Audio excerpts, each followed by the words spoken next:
Harambee, celebrating 40 years on the stations of WTLC. Welcome, Indiana, here and wherever you are in the continental United States and wherever else you are. We are here on Harambee on AM 1310, The Light, Radio 1. As we always say in our disclaimer, I always want to be clear on that. Harambee operates as independence with the graciousness of Radio 1. Our ideas and thoughts and our methods are unique. And hopefully it will be inspiring and educational to you who are listening. I'm one of the hosts. I am Dr. Tom Brown. And I'm his co-host, Aaron Farrell. And I think I got the man in the community. He's downtown somewhere. Probably Tom. Yeah. I am not downtown. I am at Fort Harrison, the state park, for the walk for prostate cancer. That's where I am right now. You're in the woods. I'm in the woods. I'm the only one. I'm the only one that's on a bike, but they're walking. They walking. And you pedaling. I'm riding. You pedaling. I'm pedaling. I'm pedaling. Oh, okay. And I'm going to suggest next year that more bikers get involved. That way we can have the bikers, the walkers, and whoever those is trying to run. Whoever's trying to run. Okay. That's something. Yeah. Well, with Aaron here, now Aaron's young enough to run, and he's got a little one with him that probably will run him to death. No. See, we'd probably be behind the bikers and the runners. We'd be in the crawler section. But we make it. You know what I mean? Brother's gonna work it out. So how's it going? What's the deal? Well, it looks pretty good. We got about 100 people, a mix, believe it or not. We got a lot of whites out here participating, supporting Charles Williams' walk, and so it's good. It could be more. Need more of the community to get involved, but what's new? Only thing that we can do is tell them, encourage them to come out and participate in things that is basically us. And so when you say us, what you talking about? I'm talking about black people, man. Oh, I'm talking. Prostate cancer affects more black people, males, than any other group of people. Now I'm not gonna put you on the spot with this question, but I'm gonna throw this question out. Who determines who prostate kills? And when they tell us it's more on us, that's based on whose authority and whose determination. Because guess what? I know more white colleagues of mine have had prostate cancer than a whole lot of black folk. I'm just talking about me in regard to my coverage across this country. And I'm just saying everything that happens to be said, and this is not push you in a corner, but every time it looks like we are the most of everything, when I in fact know it's all a human sickness. And prostate cancer came way before something else. I won't go into that. You know, it don't discriminate, does it? No, it doesn't discriminate. And Tom, and you're right. It's who tells the story, the lion or the hunter.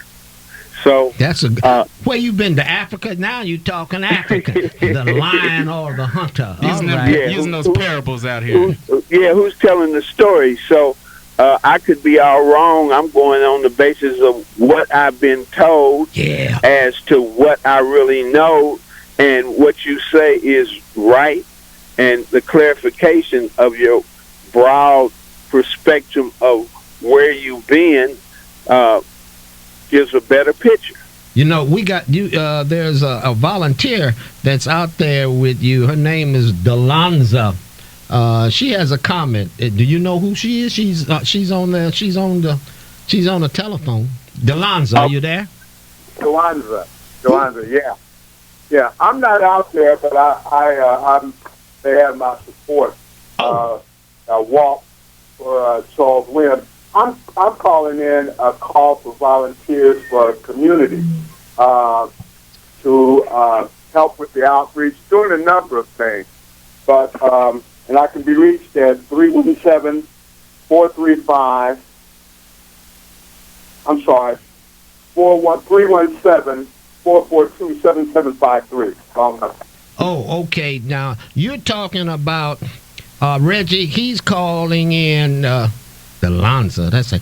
Is calling in about which I'm very familiar with, about NCAB. What do y'all call yourselves? Well, it's actually a group of partners that are working to help do community outreach, and specifically focusing on the outreach of this upcoming election. Now, what's the outreach? You got no, I want the whole information. Yeah, we're right. unbought and unbossed. Now, who are you all, and what are you all trying to do?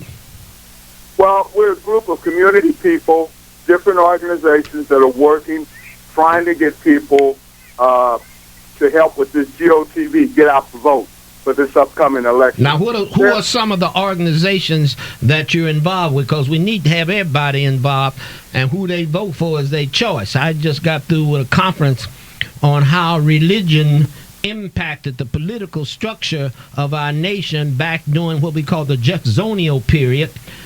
Jefferson was he was a deist and was thought to be an atheist, and the religious structure made him change his mind. There's a correspondence and a correlation of relationship between Jefferson and Trump. They have some very identical capacities and abilities that affect the religious thinkers in our society. So there seems to be an evolutionary process taking place. So when you tell me volunteers and organizations, give me the names of the organizations. Are there any black churches? Well, let me just start by saying this, that I cannot speak for any of those organizations, but organizations that we're partnering with, collaborating with, are the NAACP, the Concerned Clergy, IndyCan, different churches, different organizations that are motivated about this election and the importance of this election. I mean, we have less than 30 days now to register. So there's still an opportunity to register voters. Okay. There's still an opportunity to call people, to remind them, to tell them what the issues are. We have a school board election. Are you looking for volunteers to do some calling? Do some calling, do some walking, do some voter registration, all of the above, whatever it takes to get out the vote, get new voters, and to encourage those who are already registered. Now, Reggie's out there riding on a bike. Do you need some bikers? Bikers, walkers, runners, people driving, people who can talk. It would have been good if they had somebody out here maybe registering, but not knowing, what's going on. So that's one of the things that even though we try as Harambee to make the community aware of activities in the community, we still fall short in making people aware. Right. Delanza, down on, I just left there earlier, downtown, the Indie Festival of Faiths. Right. They got a huge Charlie, the Center for Interfaith Cooperation, they got a huge thing going on down there. I mean, they got all cultures. I got to go down and check on the food. Reggie, they got some Brazilian food, they got some Indian food, they got some Moroccan, Mediterranean food. I'm not a vegetarian. That's another group. But the bottom, no, we're not, Tom. No, we're not. No. The pig saved me, and somebody else will tell you something different. But the Canaanites ate pig, and the Jews sold it to them because that's the way they could make money, and then they wanted to condemn it. But the pig gives up everything. The chicken only gives up an egg, but the pig gives up bacon, ham, and total everything from the rooter to the tutor. That's right, and I like chitlins. Okay, let's get back to the point. The people, how do they get enrolled in your program, the Lanza, in regard to what's it called, ICAM? Now, what does ICAM mean? What is that? IndyCam is IndyCam, a group of. What's the anachronism? What are the words of the anachronism? Indiana. Huh? Go ahead. Indiana what? Well, like I said, I cannot speak for them. I just work with them, and what it is a group of religious churches that have committed within their faith, their organization, and a lot of them are probably down there at the Festival of Faith. They are all trying to engage the community. Their primary focus right now is the transportation issue, and also the prison pipeline. Private prison. What do you mean the prison pipeline? What do you mean? You lost me. Okay. Well, the move that was started some time ago about building a new jail, and they sort of slowed it down a little bit to look at it closer, and I think that they did a very good job of doing that. But what you're asking now is the prison pipeline, which is what many of us have been concerned about. I heard it many times on your show about how how the educational institutions can determine how many prisons they need by the third grade. And that process seems to be in full blast. But, I think that we have a responsibility in our community to do more than what we're doing. And not to say that we're not doing. There are a lot of people that are working on this. But I think that what we're trying to do is to get more people engaged and to focus on the issue. And right now, the issue is this election. Okay, what in the group that you won't tell me who's all about? Who are they looking at as a candidate, or who are they not looking at as a candidate? Well, some of the people they're looking at alternatives. There are people that are funded by outside funders, but what we're looking at more are local candidates that live in the neighborhood, candidates that have children in the school district. So we're looking at, if you're talking about for the school board election, of course there are other seats up too, but on the education part, which is when we're talking about the prison pipeline, is that what we're looking at is local candidates that are committed to the community interest. And Tom, is he talking about legislators when he said candidates for the community? Now, the school board, we know that there are some school board people that we would like to see get elected, and Damon Batts is one of them. But I'm not sure if he talking about other legislators or not. Who y'all talking about?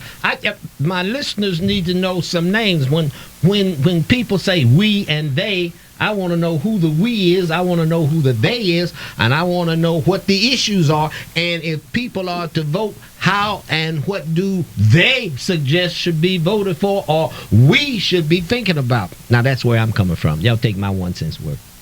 Okay, well, for example, I believe that there's a candidates forum coming up this week.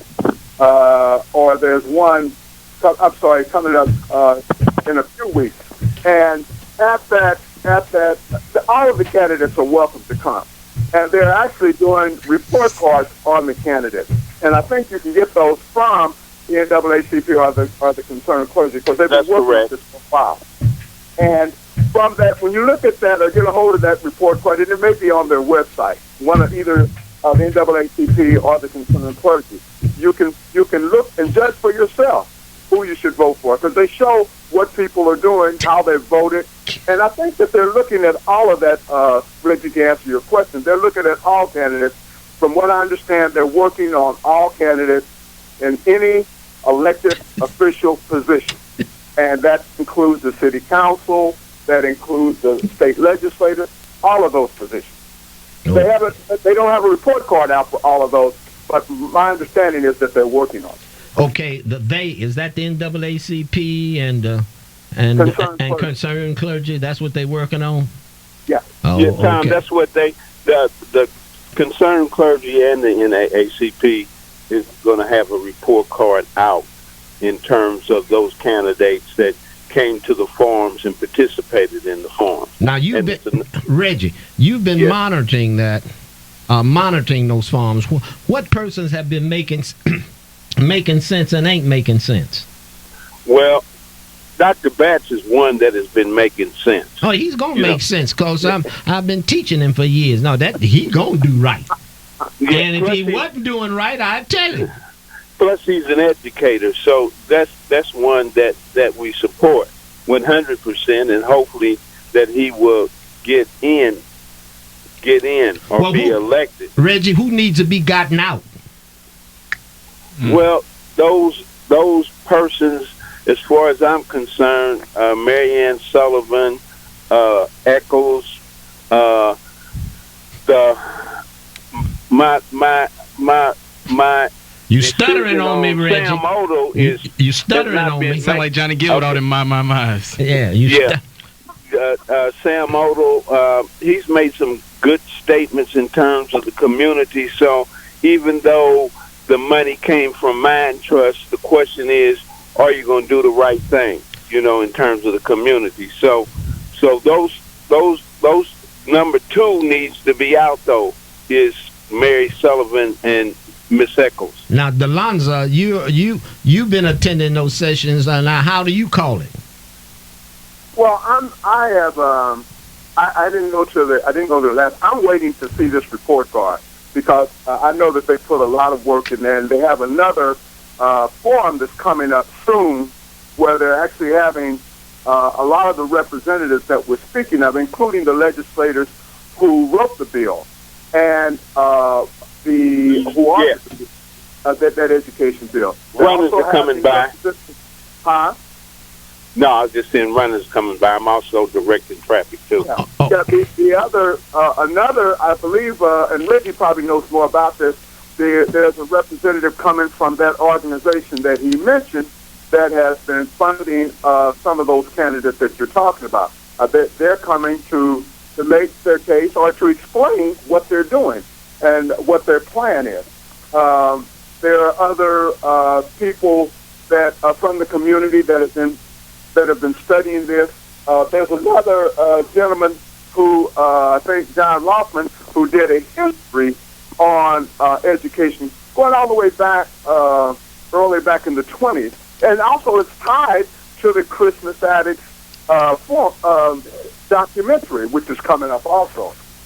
Okay. So there are a lot of resources out there, that will enable us to make good decisions about who we want to support and who we're voting for. And I think there's still time to look at all of those and listen to all of the candidates to see and learn for ourselves. I think one of the things that's needed in our community is to educate ourselves and voters so that we don't need someone to tell us who to vote for. We'll know who to vote for. We'll know what the next step is. We'll know what to do. We'll know if someone's not doing right. So we have a lot of young voters who are coming up who I don't think they have all the information, but they want to know. And I think that's important for us and others like yourself, Dr. Brown, who's very experienced at this, to kind of provide us some leadership, guide us in the right direction, as far as how we can improve our situation. He's part of the show. Okay, I got a question to you and Reggie. You there?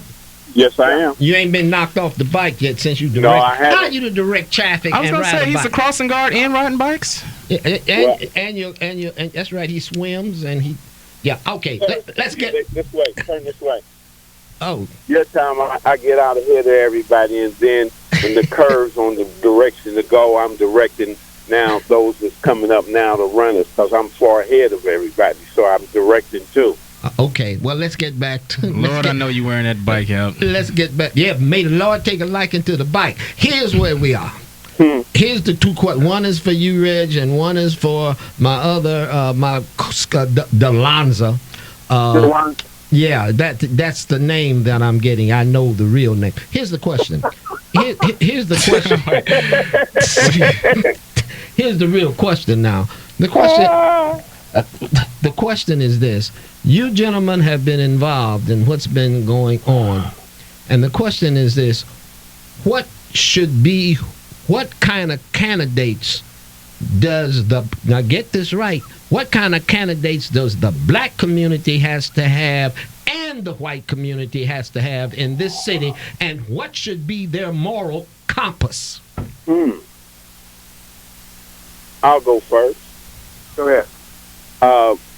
Number one, they need to care about the youth that are attending the schools. As you know, we're at the bottom of the total as far as education. So they should be concerned about what type of curriculum is being put on the students. Why isn't there more culturally curriculum to involve the students as to who they are, what they have, what their forefathers or ancestors has achieved, hoping that it will raise them to another height of wanting to achieve too. Emphasis. The other thing is looking at what's really happening with IPS in terms of now we have less than maybe 30,000 when there was 120,000 IPS students. That means that they've been ripped off by charter schools who has failed in training and getting those students through, and nothing's been done about it. No lawsuits, none of that. So why aren't the parents upset about this? So whoever's going to be that commissioner is going to have the ability to talk to the community, get the community involved in terms of making good decisions. Okay. All right. We got a caller. I'm going to, you up next, Delonza. But we got a caller. We have Denise. She has a question about Mr. Odell, I think. Go ahead, Denise. Hello, how are you? I'm fine. I missed Reggie's last comment pertaining to Mr. Odell. Did he say he was a go, a stay, or a maybe? Reggie, did you hear that question? Yeah. Well, answer it. I'm gonna say Sam is a go. Number one, because he has been involved in the community. I've been to the school board when he's raised questions, very positive questions in terms of community involvement in making decisions on some of the things that the school board is doing. So I'm saying I would support Sam, even though the money came from Mind Trust, as far as I'm concerned, and I ain't trying to put Sam in a spot or anything, but as far as I'm concerned, he's doing a better job. Okay. And in spite of the Mind Trust money, you're saying he is a stay because you think he's loyal to IPS. I think he's loyal to the community more than the others. I think he cares about black children as opposed to others. Now, there's one lady that's on the board, but she's not coming back. Yes, I know. Yeah. So she was really the champion fighter and the one that stood out. She got the money from Mind Trust too. But once she found out what Mind Trust was really about, she fought against it. She was more verbal than Sam, I'll say. But excuse me? Very good. I really trust your observation, and thank you so much for being honest. There is a lot of Indianapolis Public Schools employees that are listening to you, Reggie. So just stay honest no matter what time frame that we're in. Just stay honest. Because Dr. Harambee and all his people that came from South Carolina, they're making big money. But there's they are. IPS. Thank you for taking my call. All right. Thank you. Okay. Now I got to get this thing answered. Now this is the Delonza. But Reggie, what should be? But you'll think about that. What should be their moral compass? The moral compass. What are their ethics? But you don't have to answer that now. I'll get to Delonzo. Now, Delonzo, your time. What people should be and what kind of people should be in office? Okay, I want to answer a question you asked me a little while ago that I didn't answer, and you asked me what was, I think you asked me what was Indican, and Indican stands for Indianapolis Congregation Action Network. Slow down. Back up and say that again. Indianapolis Congregation Action Network. Okay. Now, Indiana Congregational Indianapolis. Action. Indianapolis Congregational Congregation. which means there is a flavor of religions in that, right? Right. It's a very diverse group of churches that have that are participating. I started with them when they organized the first meeting at Light of the World a few years ago, where we got, I think it was 1,000 or 2,000 people in there. But when we first launched that thing. But I want to get to your question. What kind of candidate? Some of the things that I'm going to say in reference to this probably are things that we can't address right now, but I think they're important issues. Maybe moving forward, these are things that we can work on and consider. The first thing I'd like to say is that I believe that we need an assessment of our community. And that's been talked about a little bit. I'm not sure that we as a community have done that. And by assessment, I mean looking at the community across the board, not just about education, about employment, labor, housing, all of those things. And then looking at where we are putting the resources. We have several groups that are working on the same project, but they don't communicate with each other. Or there's no, and I'm not speaking for everyone. I'm sort of generalizing, but these are some observations that I made. But getting back to your point about what kind of person, I think that it's really important for elected people to be sensitive to the needs of the community, have a relationship with the community. I don't mean no superficial relationship where you go to a meeting and you wait and say, I mean, be engaged in the community. I think in the community, I'm not going to put it all on the elected officials, because I think we have a responsibility as well.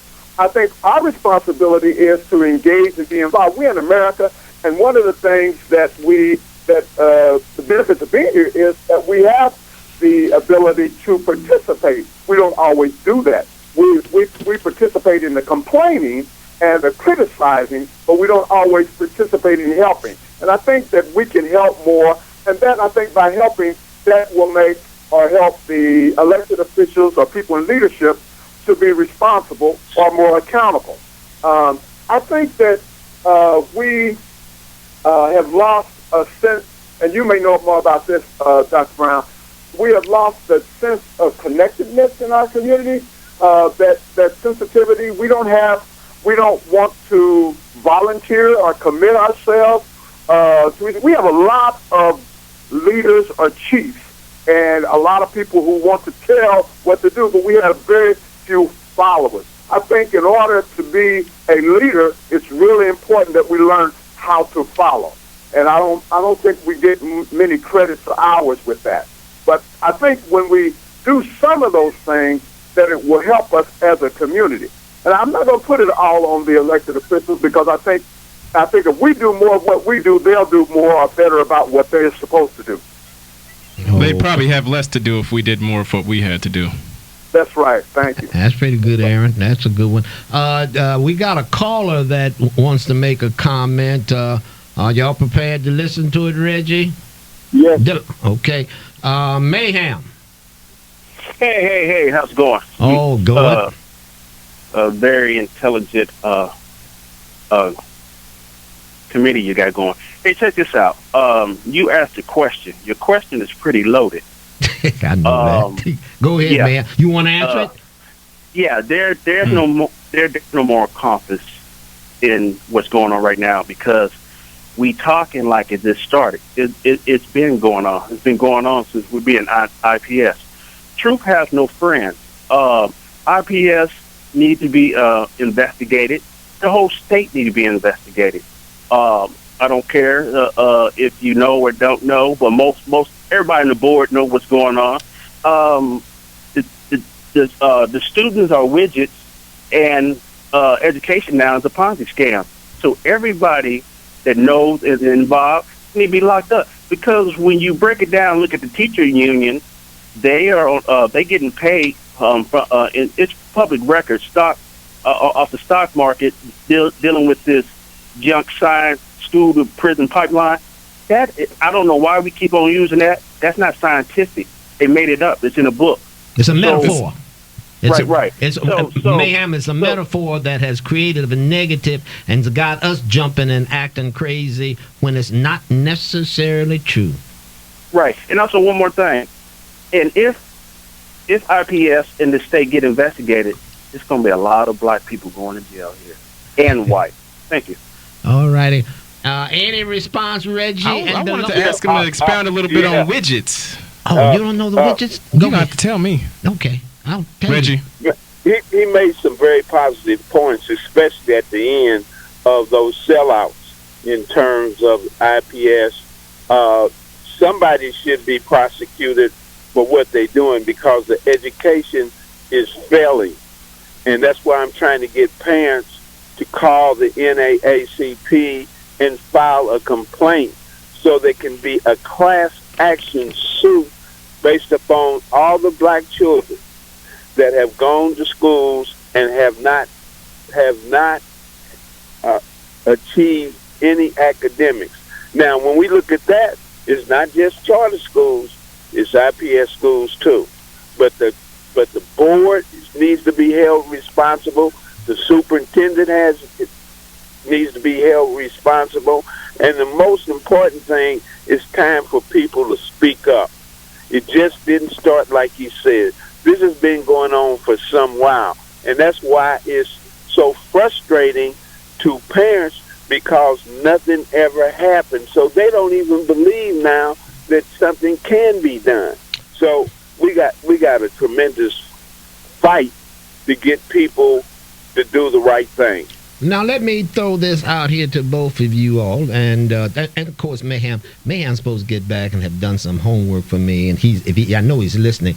You're supposed to get back to me on the electoral college thing, which I mean stuff I want to know, but I want it coming back from the community. And then there was also brought to my attention there's a brother who has a food co-op of organic foods. I need to get that in place. But let me come back. I done jumped off the track. I'm coming back to something. In 2008, 2007, 2006, put this in your mind. Look at this. What happened in America was an economic, what they call a whole economic failure, and they call it the Depression. Now, the Depression was caused by subprime loans and all kinds of illegal actions on the top of America in regard to financing and the whole economic structures of a corporation and all of that. You all remember that. Now, they had all committed crimes, correct? You know that. Right. But when it was resolved, what happened? They were rewarded bonuses, and they received more monies for all of their errors in the economic situations and systems. They were rewarded. The same thing, I'm saying the same thing goes on. Crime does pay, but it pays to those who define crime. And see, the community has not defined crime. The criminals have defined crime to us in the economic and what I call the economic and political arena. They define crime and they get rewarded. Any comments? That's true. Well, I can't. That's true. And that's what our educational system, schools get money when things look bad. Think about it, Reg. Go back 20 or 30 or 40 years ago. They would get taxpayer dollars to correct the problems at our schools, and the problems kept getting worse because more money would come. Now, Aaron is a product of that experience. When things get bad, you get more money. But guess what? They were not getting corrected. You remember that, Reg? Yep, I do. And the same scenario is going on now. So here's what we got to address. This is my craziness. My craziness, we've got to redefine, Reggie and Delonson, we've got to redefine what is education. Education is to make people to become liberated. We have educated people to become oppressed. And we tell folk how to think, what to think, when to think. That's right. But once this redefinition takes place, I mean, what should be the first course of action as far as where to take this fight? Okay, that's Aaron asking the question. But see, I'm going to throw the question back to Aaron. Aaron, based on what you know, what kind of education would you like? Free to all. What's that? Free to all, the same level. So you're asking, you're giving a response to a question that America refused to deal with, and that's the question of what is truly equality. Well, on the collegiate level, people shouldn't be paying off on these loans clear up until the day that they die for some jobs that they might not even get that's related to that actual program. As far as preparatory is concerned, it'd be my if I ruled the world, sir, the same opportunities, the same curriculums would be available towards everybody, regardless of whatever their social economic status is, wherever they are demographically, the same level, the same quality. It'd be even across the board, but you know. Yeah, I just threw that with that. Anybody? Well, I got call it. Reg. You gotta watch the rabbit punches on there. Oh yeah, hey, bring it on. I'm so wrong. I want folk to show me where I could be right. You know. It's my bad. I know better. I should protect myself at all times. The one thing that I'm saying in our nation and among our cultures, I mean, when I say cultures, I'm talking about our different cultures: African American, Hispanic American, Irish American, Jewish American, the Hawaiian American. Well, they're Americans, and the most abused and misused is my native Indians. They have, and that's genocide. But here's the question that I address: when will America once address inequality and get rid of inequality and create equality? Can equality really take place in the democratic style society that we have is a farce? Can it exist? No. Delonzo, where are you? No. Both of y'all said that? I'm saying no, and I'm saying no because of the past history and what we have looked at over the years when we talk about quality and equal. That there's never been equal. They said separate but equal, but there never was equal. So it has never have been. It's still not. When we talk about, when you look at blacks compared to, now some of it is our fault. We can't blame everything on the white man. We have relaxed. There was a movement once that we took pride in being involved in. We took pride in education. We took pride in achieving. And I'm not saying that's not being done now, but that 15% that's not makes it negative for everybody because they stereotype people and they put all of us in the same bunch. Okay. We got a caller, and caller anonymous, you're on the line. You got a comment to make. Yes, I do. First comment I want to make is what you said yesterday on the last end of your program, when you said that in Birmingham, Alabama, that was an act of terrorism, and I've been waiting all these years for somebody to say that in the black community. You're the first one I ever heard say that, and that was act of terrorism. Sure enough was, don't. And my other comment is, I heard one of your young gentlemen talking about getting together, a group of people getting together and stuff like that. I always said this about that. We need to call a summit.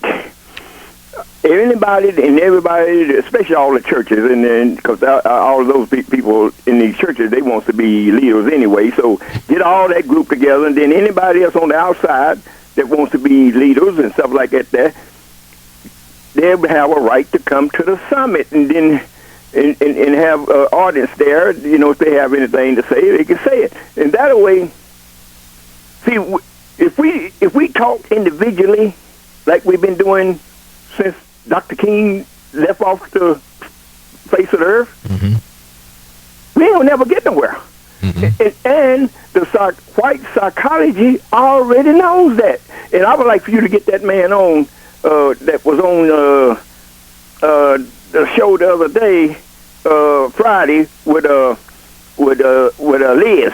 And I'd like for you to get him back on. I'd like for you to get him on your program especially on this Sunday program, so you can have more time so people can call in and ask them questions. Because I sure would like to talk to that man. I mean, that man is right on point with everything that he was saying last Friday. Thank you, gentlemen. Okay, thank you. Ethan gonna have to help me out with that request. I can't keep up with. Ethan, you know what the deal is on that, I'm sure. That last Friday, that's with the Liz. We wasn't on there last Friday. No, Reg. This is on the air of Friday on WTLC from 1 to 3. That's what he was talking about. Okay. The 1 to 3 show. And ain't no way we could be on the air 5 days a week. Right. Anyway, back to this from the volunteer who called in about Indianapolis Congressional Action. What you call them? Network, yeah. The network. Congregational. Yeah, Congregation. Thank you. Yeah. Thank you. Anything else you wanted to add before we let you go and move to our next segment? Yeah, I just wanted to thank you for this opportunity, and also to repeat my number again, 317-442-7753. And email is VIVOJR@gmail.com. Say that again and slow down. Phone number 317-442-7753. Gotcha. Email VIVOJR@gmail.com. And Okay. also text us that phone number. Okay. All righty. Okay. Well, Thank you. We thank you, sir, Thank you, for Delonzo. being with. Thank you. Okay. All right, Robert, you're on the line. Yeah, good afternoon, my brother. Mm-hmm. Good afternoon to you, bro. How are you, sir? Brother, I'm glad you're enjoying the conversation. And I see that y'all are regurgitating some of the same thing I told y'all some months ago. That we have a case for a class action lawsuit against this educational system by Dr. Kamal Kabone. It's a shame that our kids are children.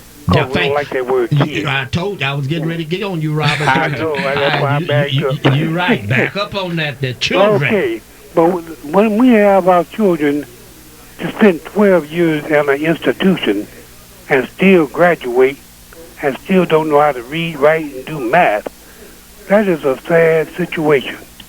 You know what I'm saying? Yeah. And it's all because they said here in the state of Indiana that 85% of the school teachers that are teaching our children That's like are white females. You still walking. Mhm. You headed You know. back Yeah. And where you started. some of our Go that black way. males have been Okay.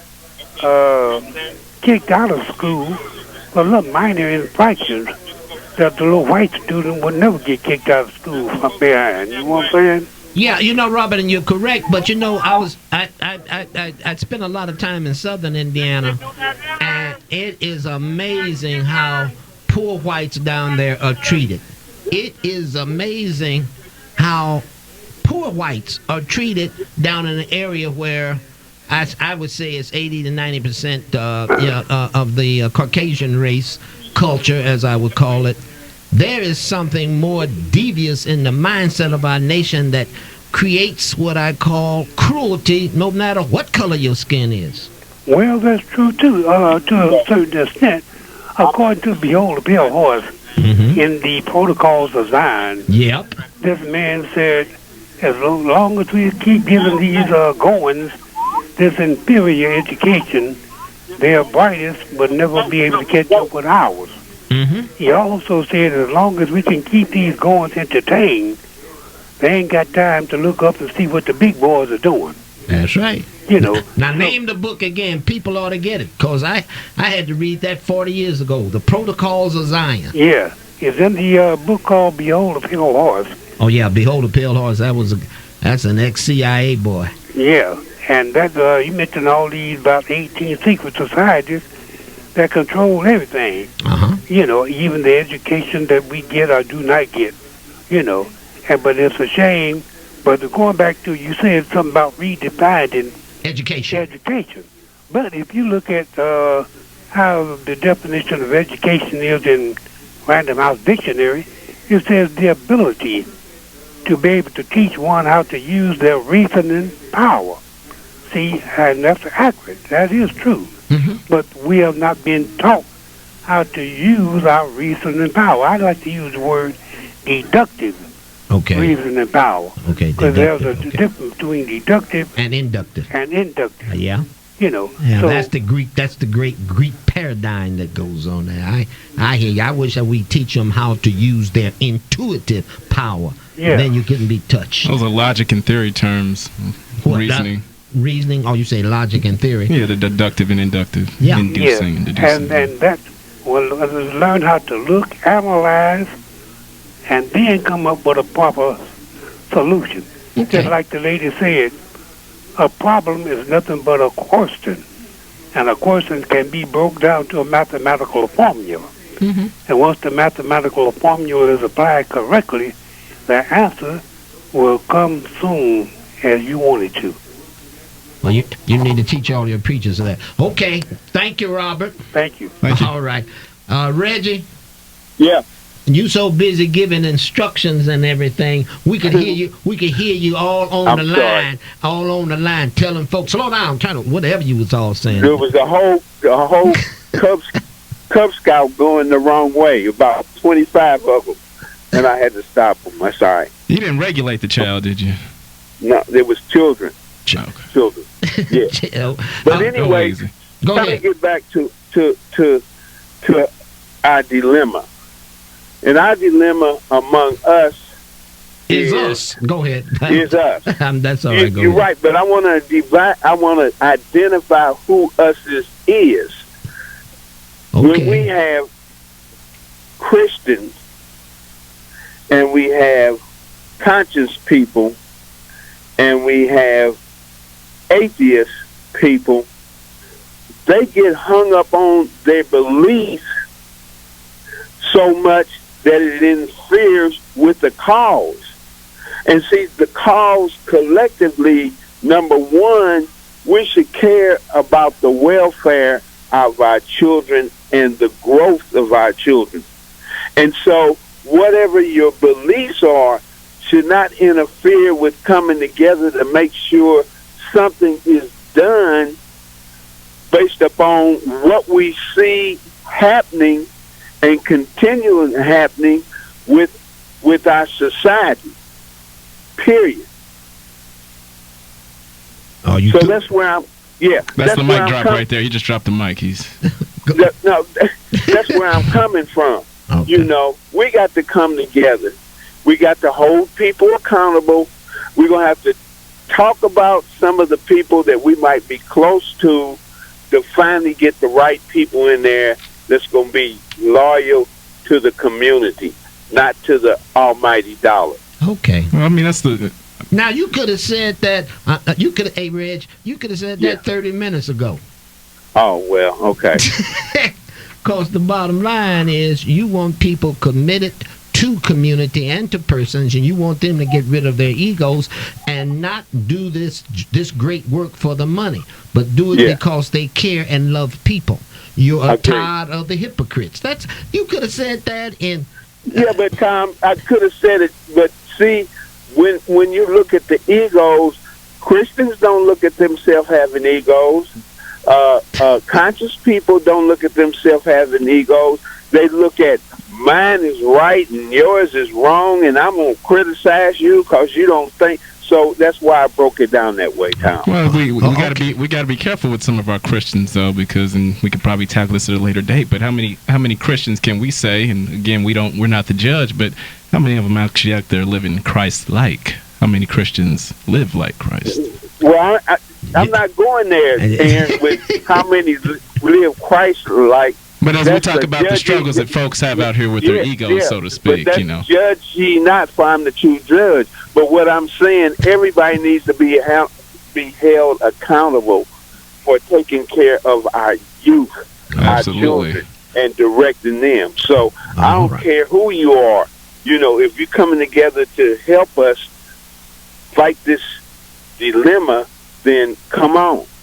All right. righty. That's that. You've been listening to the Reverend Reggie Jones. And his bike. But listen to Reggie as he gives his viewpoints, and I think they're very good. And we had our other guests and our other listeners. All of you have good insights, and I appreciate the insights. All I try to do is provoke you.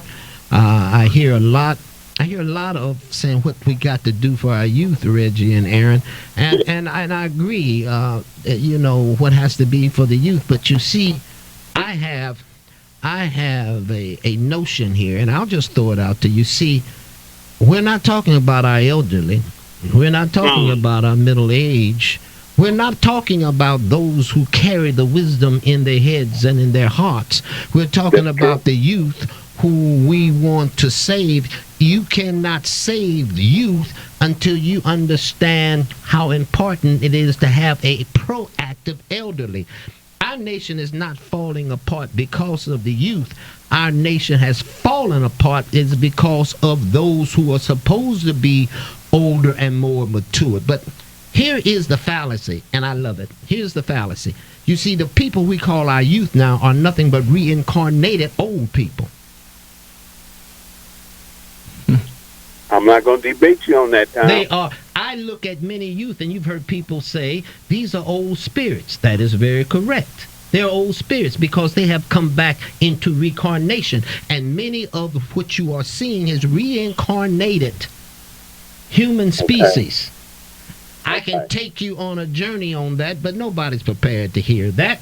So that was just my little 2 cents worth. We are going to have to take a break in about 8 minutes, but I'll take a caller. Robert, you're on the line. Robert.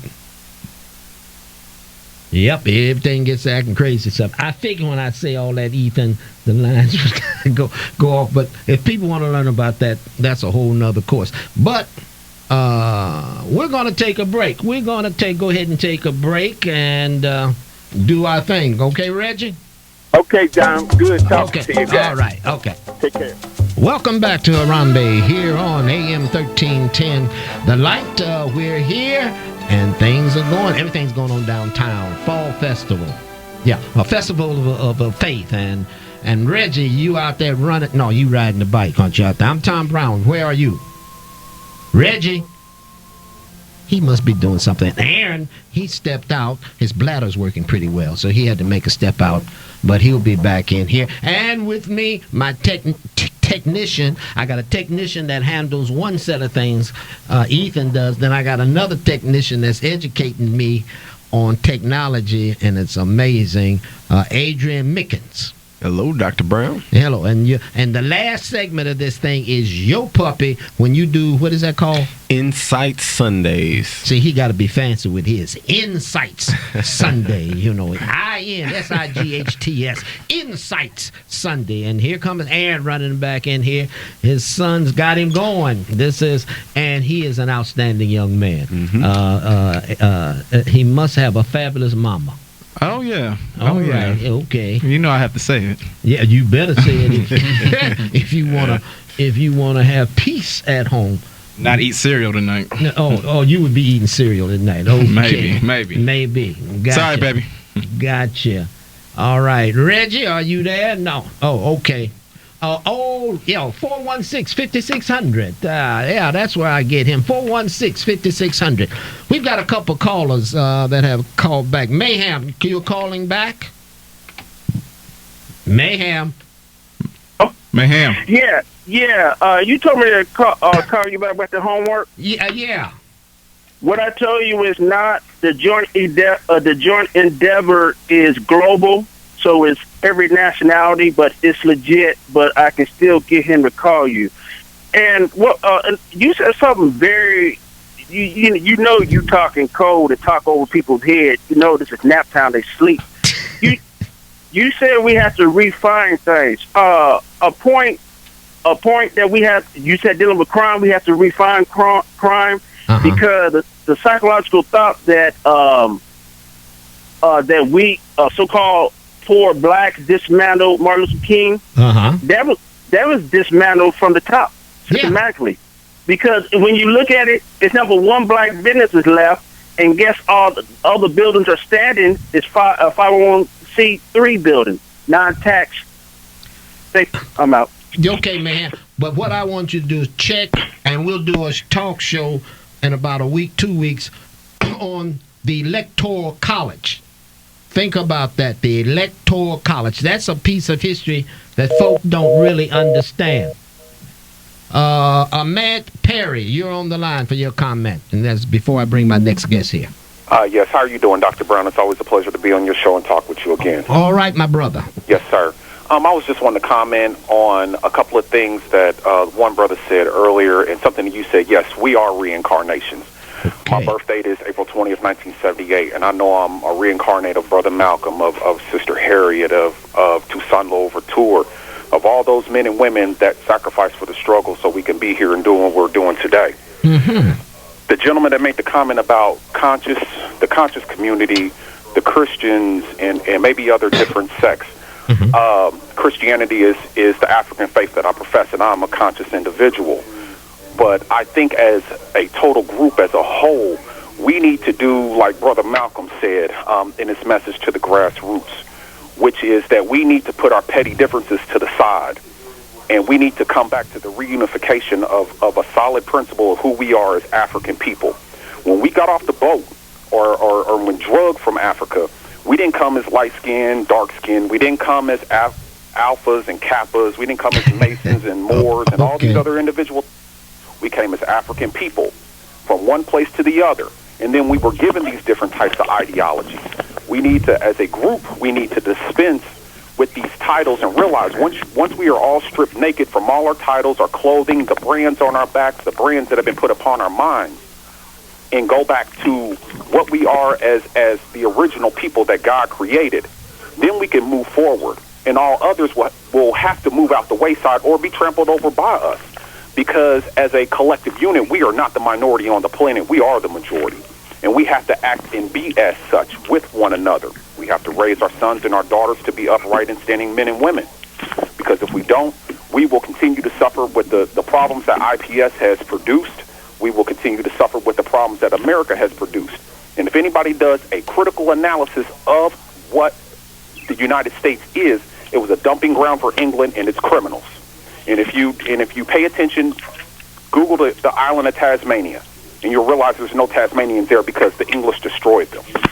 And every other place that the other groups have went about the world, they have subjugated. Hosea, I believe it's Hosea 4:6 says that our people were destroyed because of our lack of knowledge. We don't have knowledge itself. It's been taken from us. And if we go back and pay attention to these lessons again, once again, like Brother Malcolm said, message of the grassroots, during the Bandung Conference during the 1940s, we have to exclude other groups from our conversations unless if they want to be a part of our groups, then they will have to conform to what we want. And if they don't want to be a part of it, you don't have to be a part of it. We will not have you there, but it has to be about us. And then forward, and other groups will see that once we're serious about our agenda, they will join along. But until we discover the unifying principles for ourselves, that will not take place. And this is the question I ask to you, Dr. Brown, is what do you think is the unifying principle for our people? And I'll stop there with that. Thank you very much for always having me, sir. All right, Ahmed. Thank you. Okay. That is, I don't want to sound like a politician. You know how we know what politicians say, Adrian, that's a good question. But Ahmed, I'm going to answer that question, but I'm going to answer it in an electoral series, because in order to see what is the best unifying, let's say the unifying factor in relation to what you're asking, it rests upon our own personal, individual definition of what LOV is and what FEAR is, false evidence is appearing real, which is fear. And we live under two sources, and we love to fear, and we fear to love. So what is the universal thing, or the ethical move is coming to love ourselves. But you can't love others until you love yourself. And understanding a clear definition of love is a strong thing, There are other entities that I can tap on, but I got my special guest here, and and he's nervous, and I'm gonna. Oh. and he's a dynamic. This brother is dynamic. Yes, he is. This is Harambee, but it's also part of Andrew J. Brown Academy, and this dynamic brother has done some outstanding things, and he's gifted.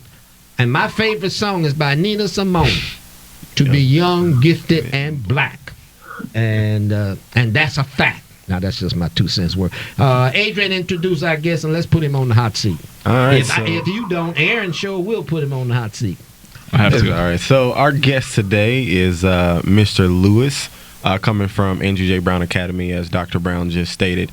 He works with the music department, or the fine arts department to be specific, but he teaches music there at the school. Let's call it the arts. The arts, yes. You know, and when people say we need to have a STEM project, I said, y'all, you messed it up. We're supposed to have a STEAM project. It's called Science, Technology, Engineering, Arts, and Math. Mm-hmm. See, you let the system just blow you. We need to have a STEAM. And steam is energy, invisible energy, yet but visible energy. It's either gas or it's liquid. You can turn it into both. But arts makes up steam. Now that's my 2 cent word. Go ahead, y'all. So this year, well, I'm gonna let Mr. Lewis introduce himself and a little bit about what he does with the kids at Andrew J. Brown, about the program itself. And he's dressed, pressed, and clean, and he's got a tie on with a piano, keyboards on it. Music, representing that music. I see. Go ahead, Lewis. I'm just messing with you. Okay. Again, my name is Mr. Lewis from Andrew J. Brown Academy. I am the one of the music teachers there. I deal with instrumental music, and excited this year we have a band program that's running throughout the day, and it's a really good thing for 6th, 7th, and 8th grade. Just excited to be there and excited at what's going on over at Andrew J. Brown Academy. Awesome. So I know that you guys did it last year, but I know that you guys are doing it again this year. So what's some of the things about like their preparation and stuff for the Circle City Classic that's going to be coming up? I know you guys are going to be in that parade. Yes, we are going to be in the parade again this year. I'm excited this year because we have a little more time to prepare, and a lot of things are taking place. So we have a full band that's going to go, as well as some parents that's going to be participating as far as walking with us and passing out some of the information for the school. We have students that are going to be walking. We have cheerleaders. It should be about almost about 60 of us or so that'll be going to represent. So just excited about that, and I'm hoping that this will be a thing that we can continue to do every year. I would definitely say that that's a very, very smart thing that you guys are doing. You know, this that rule of thumb saying it's strength in numbers. So having a good unit out there to really represent Andrew J. Brown is a really, really, really, really good thing, and definitely having that promotional material to give out to the parents and other organizations and stuff out there to talk about the school. So from the student standpoint, how have they been as far as being? Are they happy about doing the Classic, or does it feel like, oh, we got to do it because Mr. Lewis told us to? How do they feel about it? No, they're excited. They're excited. I think that's one of the things that's fueling them even right now as we come into the class and practice and learn the songs and go through the music. They're just excited. They know what the final product is, and they know what we're pushing towards, and they're working toward it, and a lot of them are doing a really good job. They're like I said, they're excited about it, looking forward to it. That's awesome. Well, I know that they've been making some drastic changes to Classic as far as like even the date. It's not the first Saturday in October. They have it in September now, which I believe is next Saturday. So for everybody out there who's listening, the station has even changed as far as the broadcast. I think it used to be CBS, wasn't it? I believe so. Who used to do the broadcast, or not exactly for sure. But I know this year for sure it's going to be WHMB TV 40 is where it's going to be broadcasted at. I've seen a lot of heavy promotion for that. So for all the listeners out there who want to actually watch the parade and watch Andrew J. Brown live on television, again, it's next Saturday. It's the Classic. For anybody who's confused on it, it's no longer the first Saturday. It's now the last Saturday in September. with WHMB TV 40. And I believe that the time has changed. What time did they tell you guys to go ahead and get started? You guys haven't got that far just yet. I know we're in the 4th division, so we're towards the end of the parade. I know our arrival and time the is last shall be first, and the first shall be Come last. on. I'm just messing with you all, but while you running, I want to throw a question to both of y'all because both of you all are employees of, you know what? You're employees of a mission. Yes. And it's AJB. You're employees of a mission. Because once you become employees of an organization, you are a slave. But when you become an employees of a mission, you're always in a movement. Yes. That's a whole nother dimension. I'm going to mess with you since you all are employees of a movement and a mission. The questions I come, both of you all are working with young people. Both of you are African American males, men. What is your challenge when you're working with our young people and other young people of different ethnicities? What is the challenge that goes on within you? Well, I'll start it off. I've actually, me and Mr. Lewis, we've worked a couple of times this y'all's year. chemistry is excellent. Yeah, we have a very good chemistry, with the kids while we're in class. I told you about them yes, kids. Children. Yes. Kid is a baby goat. That That's is right.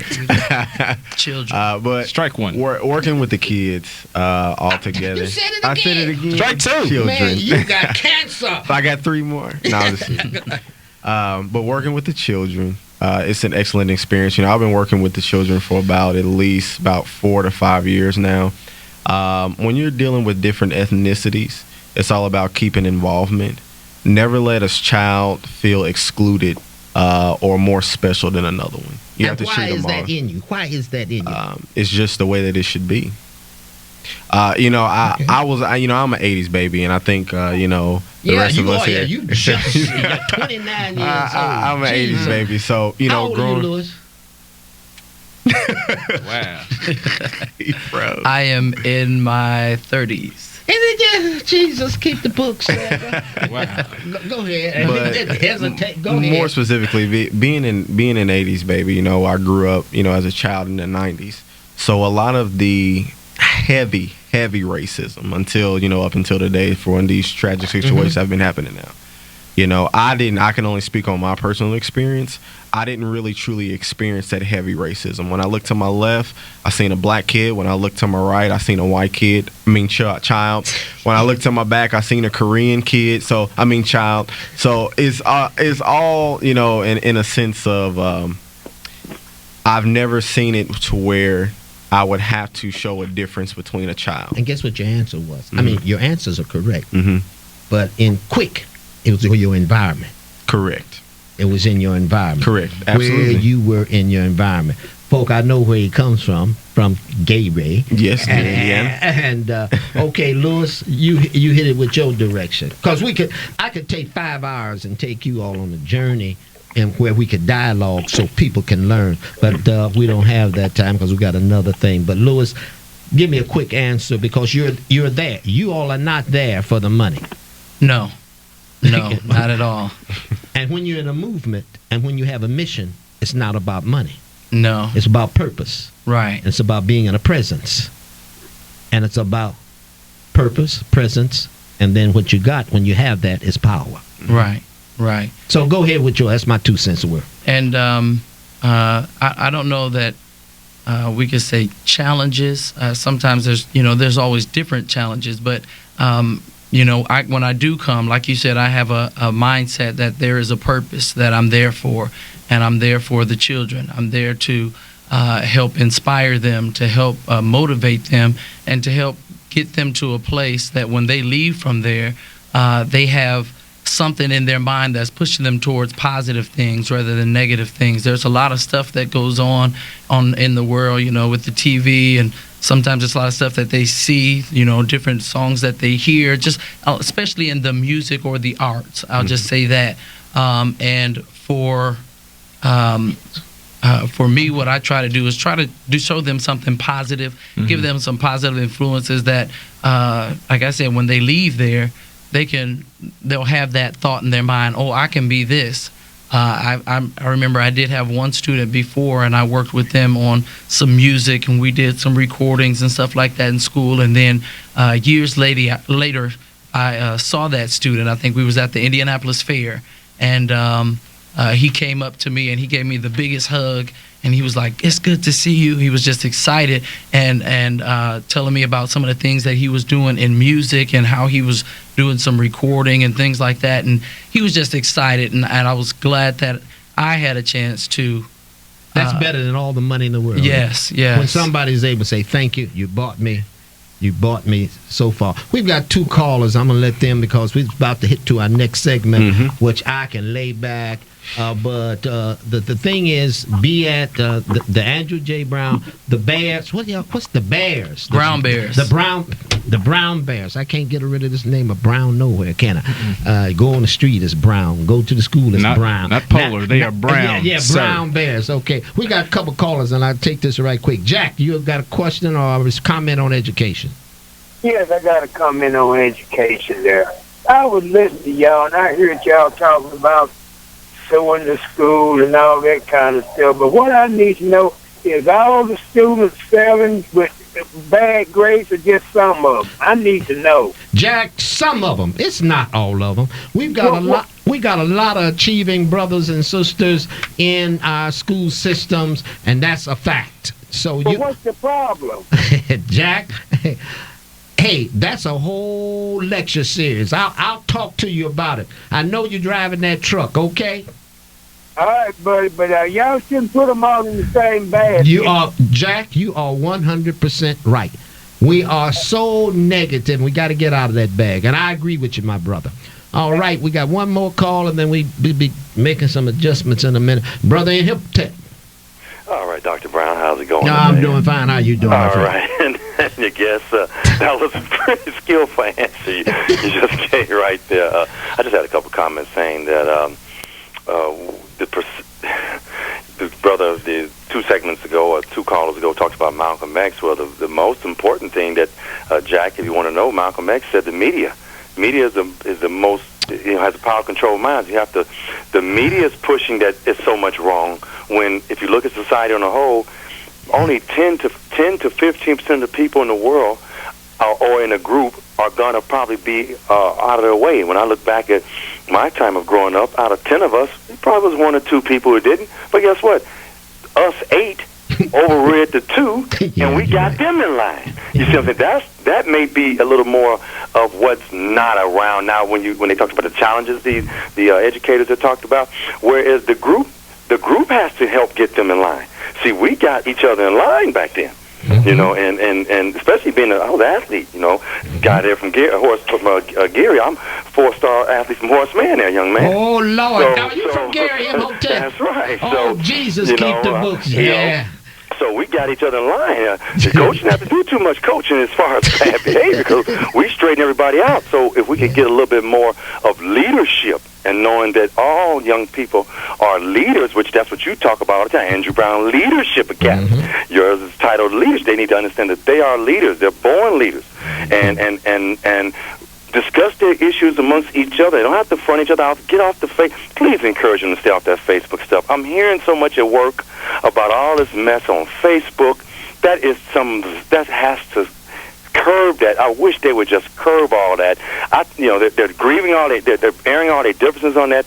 They have to learn how to talk to one another. You go into a coffee house, everybody's on the phone. No one's talking. No one's talking. So the people, their social skills are going to lag. Because I worked in sales and I've dealt with people, doctors and stuff. You have to know how to talk and look people in the face.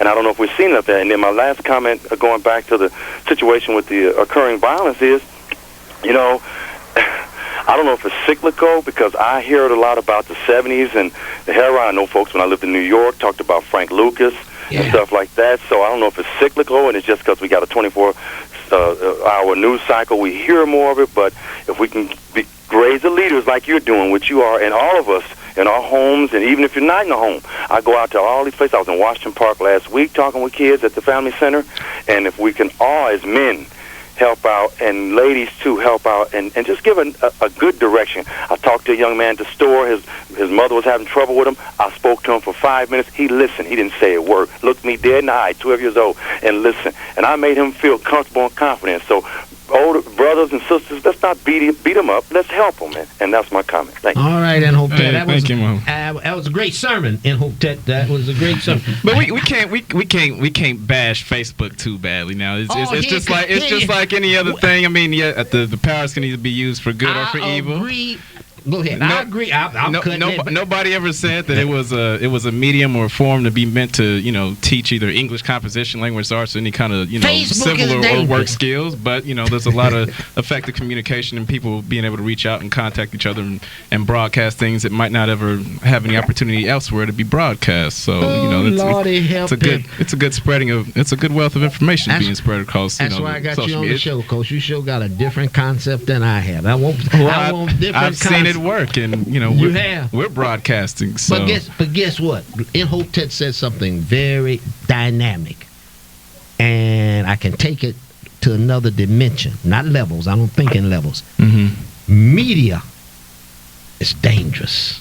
Mm-hmm. Media is dangerous when you use it to motivate fear. Mm-hmm. How much of our media? See, I can agree with you on Facebook if it's about love. Mm-hmm. But most of the time, it's about fear. And Ethan is telling me, get your tail and get this straight. It's time to let him go. Give us an update on BNA, and then we'll be moving to Insight. What? Insight what? Insight. I'm the heck, Insight Decisions, Insight Indianapolis. Insight Indy. I don't know why we won't say it. And everybody's still saying kids. I'm going to eat you up every time y'all say kids. I don't know why that's not catching on. I mean, it's children. You're letting them know pretty regularly and getting still Insight people. Sunday. What did I come up with? Insight. It's Insight Sunday. It's a new dynamic by my brother, and I'm seeing how he can make it. And the Black Nurses Association would like to remind everybody that annual luncheon is coming up on Friday, October 28th at the Ritz Charles on Meridian out in Carmel, Indiana from 11 to 2.